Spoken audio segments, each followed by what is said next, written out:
Pessoal, nós vamos ler os Hebreus, capítulo 7, versos 6 e 8.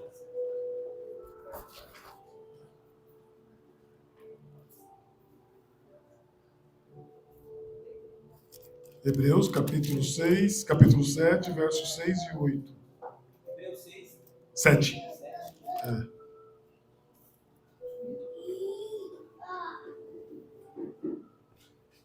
Glória a Deus. Eu vou ler, tá? A partir do 6. Aos Hebreus, capítulo 7, verso 6. Diz assim: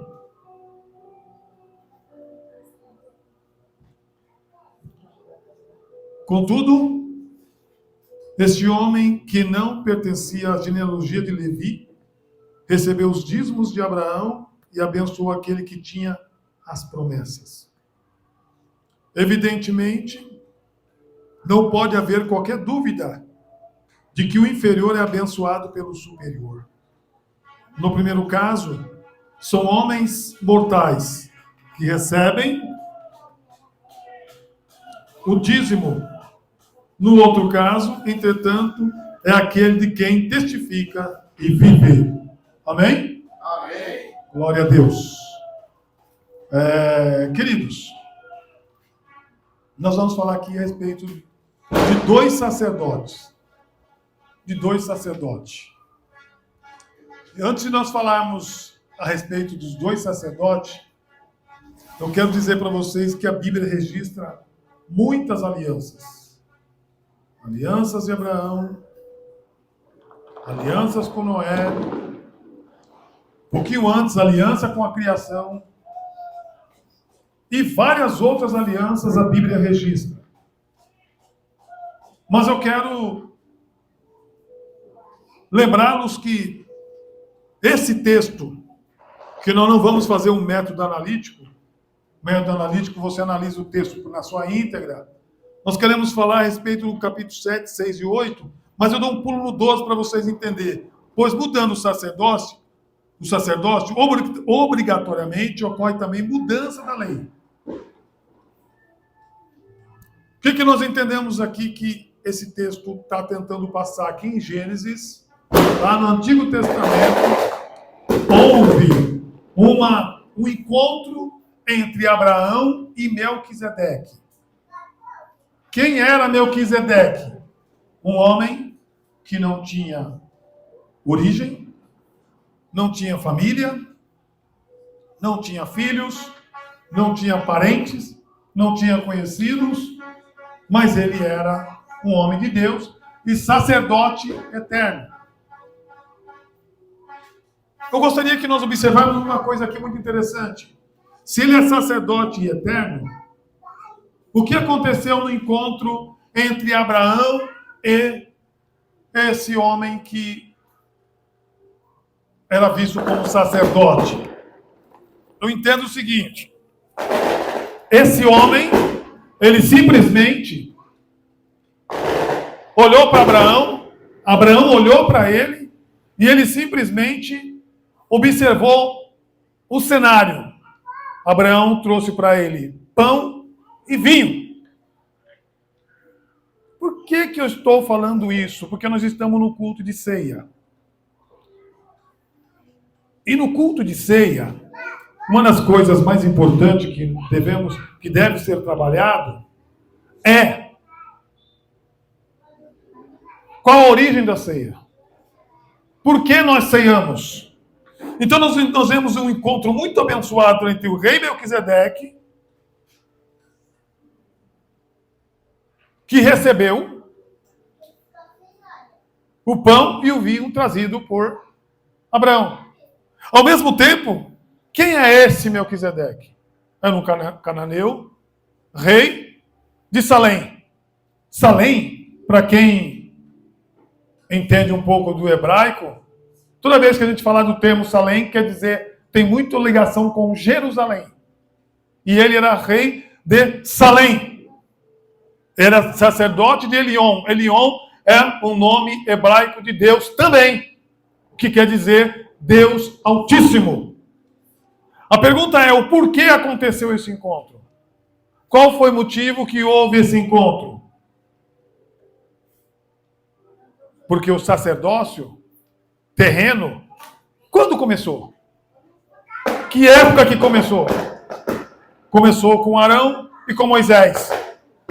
Mas aqui, se nós sairmos daqui e vamos lá para Gênesis, nós vamos entender que não tinha ainda Moisés. Moisés não existia. Arão não existia.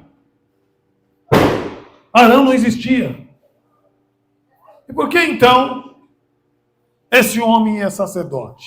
Há alguns estudiosos que têm esse homem como a figura de Jesus, como a tipologia ou um tipo de Cristo que está falando com Abraão. Porque quando você traz o pão e traz o vinho, como Abraão trouxe, entendeu que Melquisedeque estava agindo como se fosse um Deus. Porém, como eu disse para vocês, o que Abraão tinha com ele? Promessa. Gênesis capítulo 12, verso 3, diz que Abraão tinha na vida dele a promessa de Deus. Do que Deus iria fazer na vida dele. Agora ele tem um encontro abençoado com Melquisedeque. E nesse encontro com Melquisedeque, se os dois são cheios de promessas, dá a entender que um ficou superior e o outro ficou inferior. Mas não foi para tanto. Não era o propósito do texto, não era isso. O propósito do texto é mostrar que antes de Moisés levantar sacerdote, já existia sacerdote eterno como era Melquisedeque. Só que eu quero dizer para vocês que a ceia originou-se ali, naquele momento. Porque tudo que você vê no Antigo Testamento está apontando para Jesus. Tudo. Tudo que você observar no Antigo Testamento aponta para Jesus. Então, se Abraão tinha a promessa, recebeu a promessa, ele podia ser arrogante, porque a promessa está com ele. Deus falou com ele. E nós vemos realmente algumas pessoas de linhagem hebraica, às vezes, muitas das vezes, um pouquinho, porque a promessa é para eles, não são para os gentios que somos nós. Nós simplesmente pegamos uma parte e queremos reconsiderar, sendo que a promessa foi para eles. E quando Abraão vê Melquisedeque, ele se assusta. Ué, quem é esse homem se a promessa está para mim? Por que esse homem? Melquisedeque, eu repito, não tinha família, não tinha parente. Quem é esse homem? Por que isso? Muito bem. Eu só quero consertar algo que eu falei errado. Quem trouxe pão e vinho não foi Abraão, foi Melquisedeque. Por que o homem iria trazer pão e vinho? Qual é o motivo? Primeiro, Jesus não morreu. Segundo, Jesus não veio. Terceiro, faltava muito ainda para que Jesus se manifestasse. No princípio era o verbo, ou era o Logos. O Logos era Deus, o Logos estava com Deus. A palavra estava com Deus. Então eu queria chamar a sua atenção que o sacerdote que era Melquisedeque, ele tinha tudo para abençoar Abraão. Porque ele não foi um sacerdote levantado pelo homem. Ele foi um sacerdote levantado por Deus. E como nós conseguimos discernir ou ver quando um sacerdote é levantado por Deus?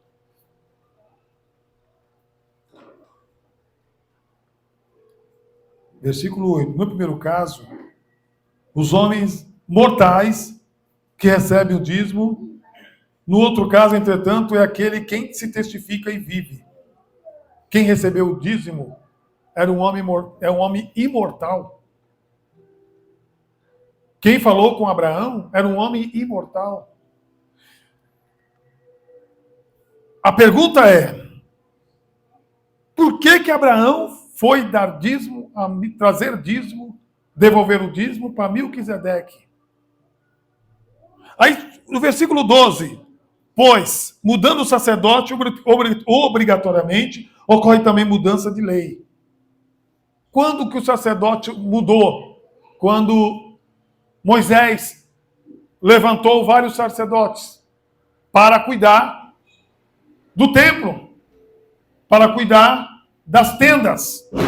E ali foi mudando tudo, mas o que eu quero compartilhar com vocês nessa noite é a origem da ceia.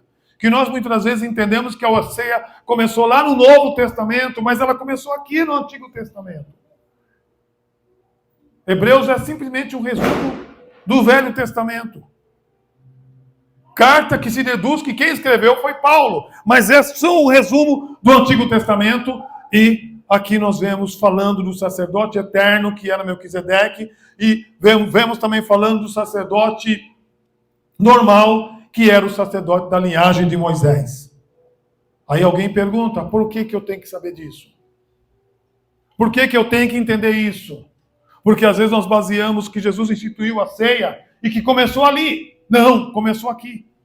Começou lá em Gênesis com Abraão, quando Abraão tem um encontro com esse homem que não tem família, que não tem filhos, que não é avô, que não é, que não deixou genealogia. Ou que não teve genealogia.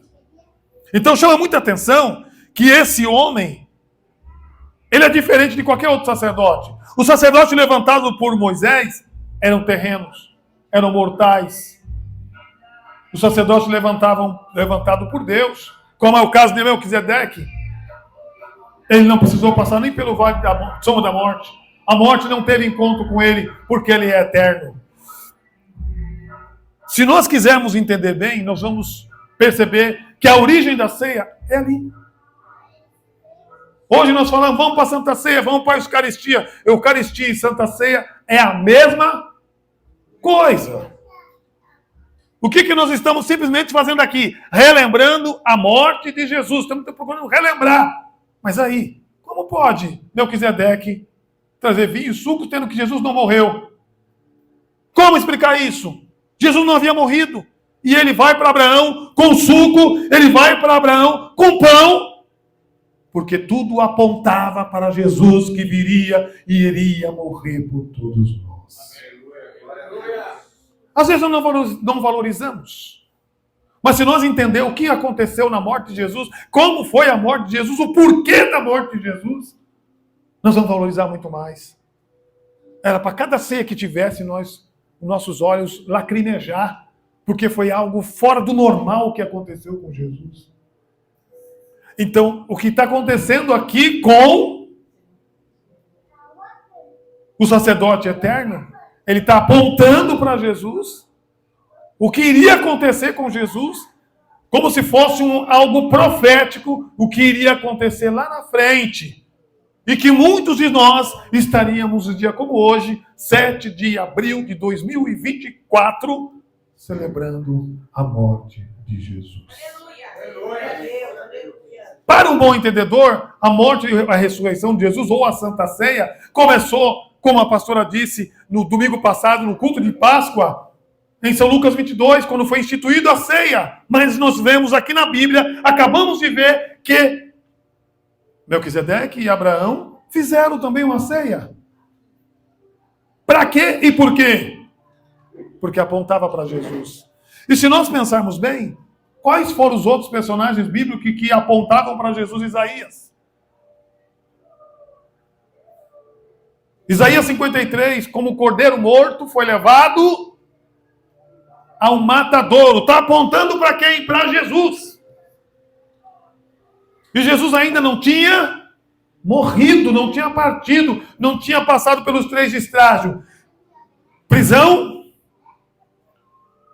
crucificação e morte. Mas Isaías já está apontando para ele, Melquisedeque já está apontando para ele. Então nós temos que entender que não é algo comum quando você participa da ceia do Senhor. A ceia do Senhor é para ser algo sempre para nós adorar a Ele. Porque foi algo que faz nós sermos mais firmes na presença do Senhor. Como assim, pastor? De que jeito? Nós, quando nós participamos da ceia, nós tínhamos que ficar, eu não vou dizer mais firme, mas mais consolidado. Temos que ser mais constante. O crente que participa da ceia, ele tinha que manter uma regularidade diante de Deus, porque ele entendeu que Jesus morreu por ele. Aqui só está apontando, Isaías só está apontando. Nós já ultrapassamos essas barreiras. Nós estamos aqui sabendo que Jesus morreu, ciente que Jesus morreu e que ele ressuscitou por mim e por você. O sacerdote eterno, no encontro com Abraão, ele tenta mostrar, apontar que esses acontecimentos seriam verídicos, que iriam acontecer, como realmente aconteceu. Mas muitas pessoas não dão importância à Santa Ceia. A ceia não tem nada a ver com a salvação, mas a Bíblia fala em Apocalipse que vai existir uma grande ceia no reino celestial, que todos nós vamos participar, e que a ceia que tem aqui na terra, ela vai ficar obsoleta, ultrapassada, porque o que vai valer é a ceia que nós vamos celebrar lá no céu. Olha, primeiro, olha como Deus é tremendo, olha como Deus é maravilhoso. Primeiro ele aponta, ele mostra, Amós capítulo 3, verso 7, a palavra diz assim, que o Senhor não faz nada sem antes revelar aos teus servos e aos profetas. Então ele está avisando o que vai acontecer. Depois ele deixa acontecer, para depois ele finalizar. Amém? Finalizar como? Com uma ceia para tudo. Aí alguém pode perguntar, mas vai ter espaço no céu para todo mundo? Vai. Jesus, quando ele estava aqui na terra, ele disse lá em São João capítulo 14, acho que o Pedro Elias falou pela manhã, no Evangelho de São João 14, diz assim, na casa de meu pai há muitas moradas para todos os tipos de pessoas. Se alguém perguntar muitas portas, pode ser que tenha muitas portas, sim. Porque o céu é grande. Tem pessoas que dizem assim, o céu é o limite. Não tem muita gente que fala que o céu é o limite? Quem já ouviu? Só eu que ouvi? O céu é limite. Eu digo que o céu é ilimitado. Não digo que é o limite, é o ilimitado. Pode ser o limite para os nossos olhos, para o nosso globo ocular. Para Deus não, César. Para Deus o céu é ilimitado. Cabe drogado, o ex-drogado, porque não vai estar drogado. Cabe o prostituto. Cabe ex-feiticeiro. Cabe todos os tipos de pessoas. Mas alguém pode perguntar, mas cabe? Cabe porque Jesus morreu por nós.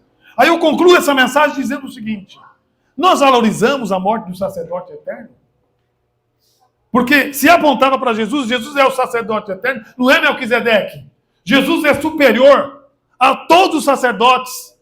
Porque qual a diferença que nós vemos? O sacerdote, ele fazia expiação do pecado quando a membresia ou as pessoas traziam, eu trouxe aqui meu filho para o cordeiro aqui para ser sacrificado pelo meu pecado. Aí o sacerdote ia, executava, fazia essa função.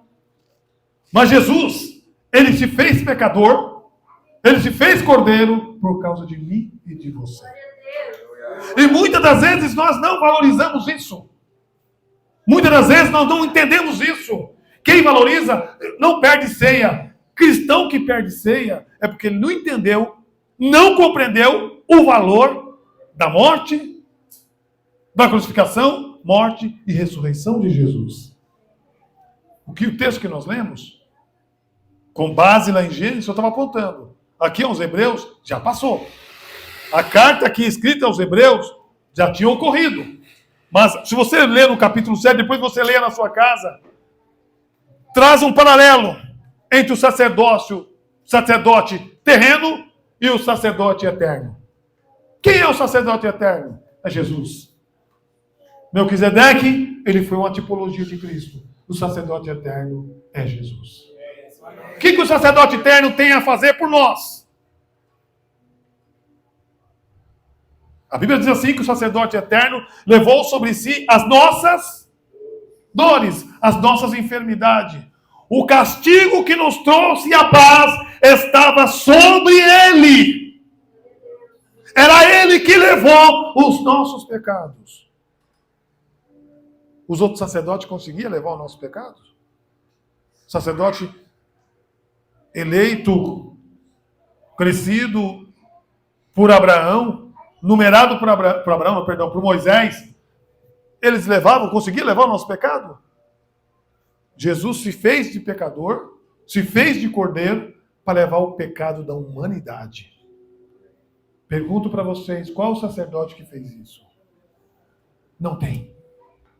Se nós procurarmos a luz da Bíblia, não tem um sacerdote que fez isso, a não ser o próprio Cristo. Ele morreu pelo teu pecado, pelo meu pecado. Aí alguém pode perguntar, mas tem tanto pecador? Tem. Versículo 16 do capítulo 3 do Evangelho de São João diz que Deus amou o mundo de tal maneira que mandou o seu Filho, o sacerdote, para morrer por mim e por você, para que nós tivéssemos direito a ter a vida eterna. Aleluia!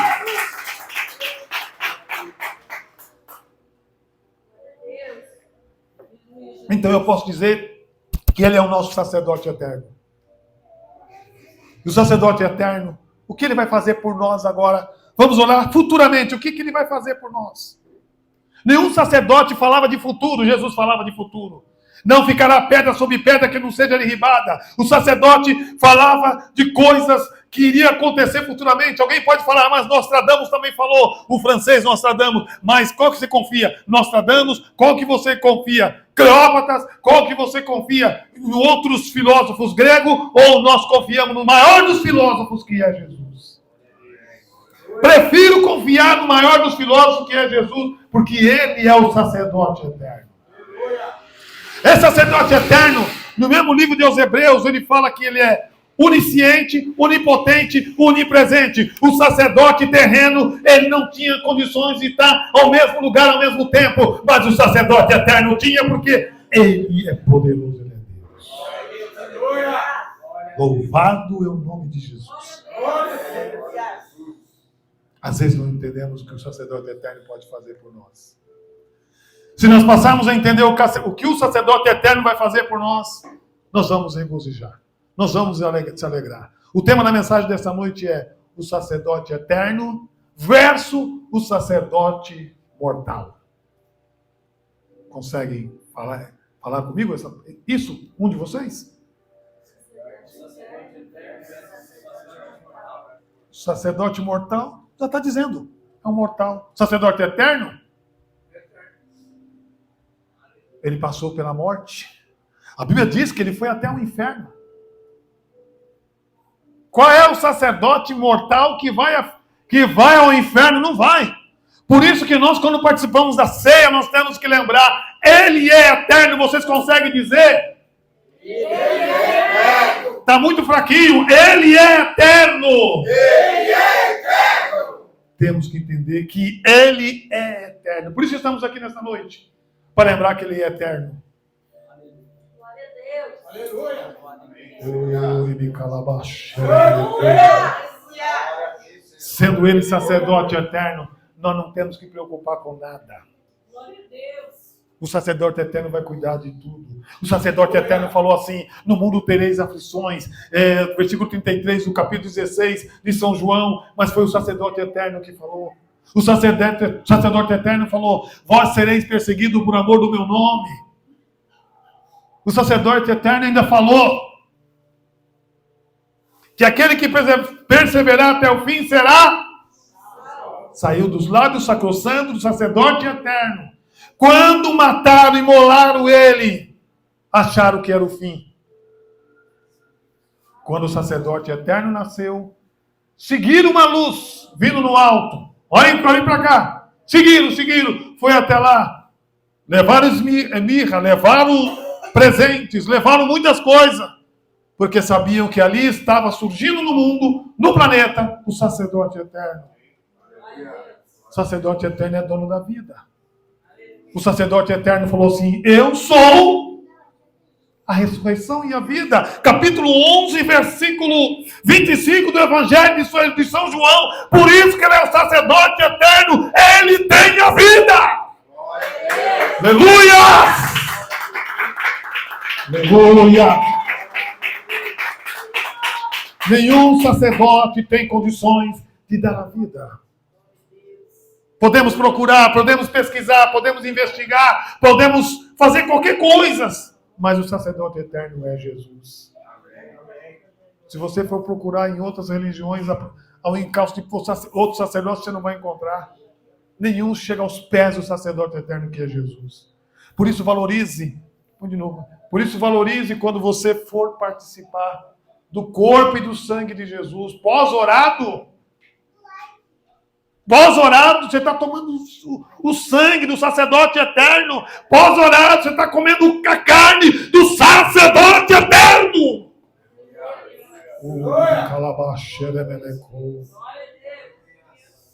Só Ele é digno de ser louvado.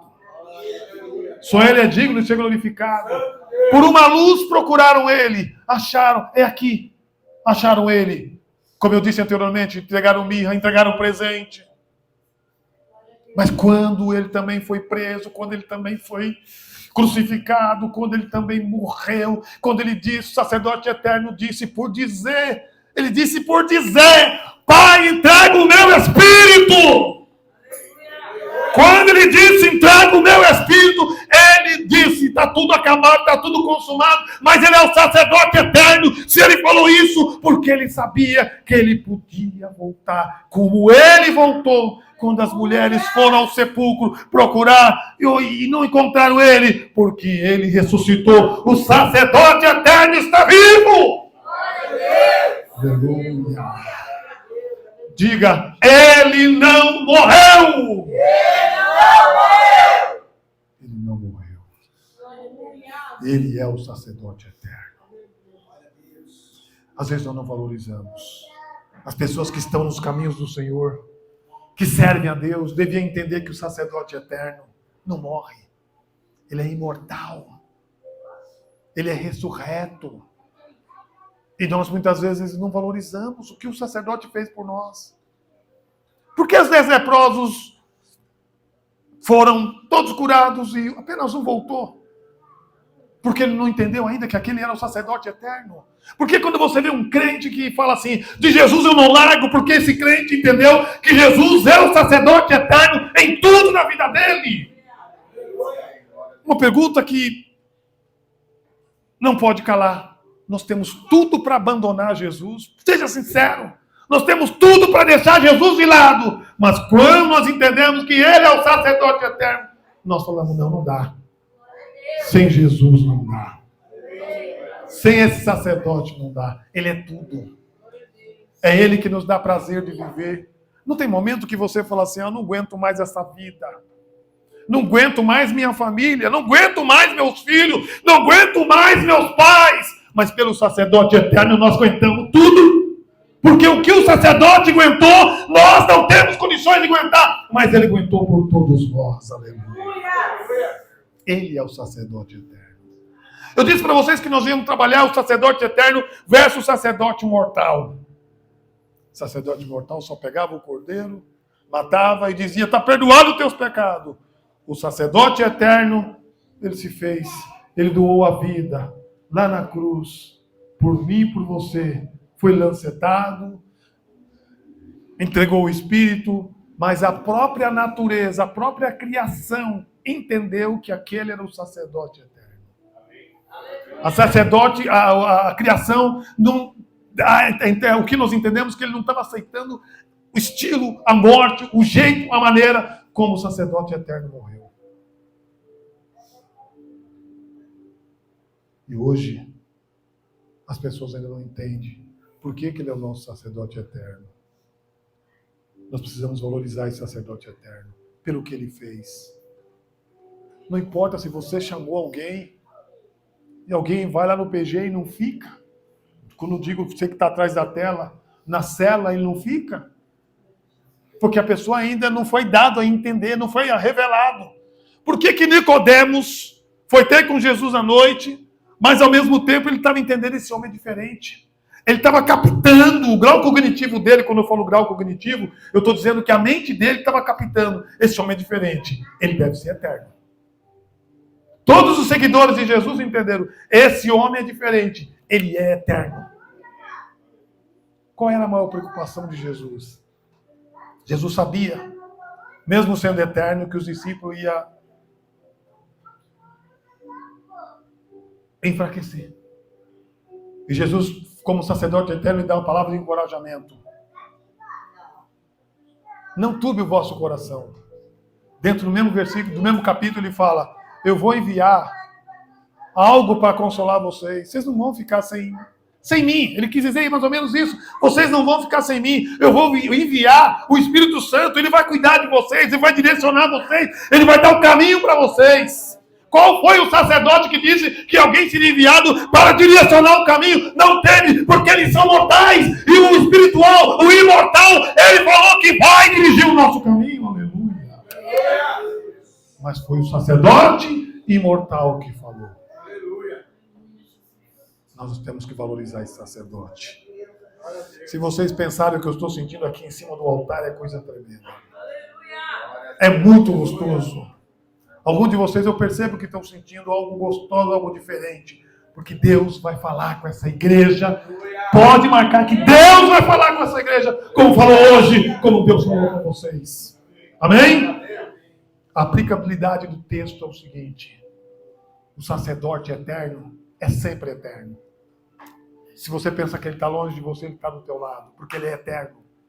Se você ora, pensa que ele não está te ouvindo, ele está te ouvindo porque ele é eterno. Se você pensa que ele está distante, eu vou dizer para você categoricamente que para ele não tem limite. O homem fala que o céu é... Não é. Ele é ilimitado. Ilimitado. Onde você estiver, seja na profundeza, Salmo 137, o que o salmista Davi fala? Se eu estiver nas alturas, lá tu está. Olha a eternidade do sacerdote eterno. Se eu estiver nas alturas, tu está. Se eu estiver na profundidade, lá tu está. Se eu estiver em qualquer lugar, qualquer lugar o Senhor está, porque Ele é eterno. Ele simplesmente exemplificou que morreu, mas essa morte é só para o homem entender que o homem em si tem que passar pela morte. A Bíblia fala em Apocalipse que haverá duas testemunhas, preste atenção que nós vamos falar agora. Haverá duas testemunhas, e alguns estudiosos dizem que uma era a testemunha Enoque e a outra testemunha é Moisés. Ou Elias, porque ambos não passaram pela morte, mas o sacerdote eterno não. O sacerdote eterno passou pela morte. A Bíblia diz assim, que João Batista veio com o espírito de Elias. Um pouquinho o texto abaixo diz, ele é Elias, mas não é o sacerdote eterno. Enoque não é o sacerdote eterno. O sacerdote eterno está dizendo, é eterno.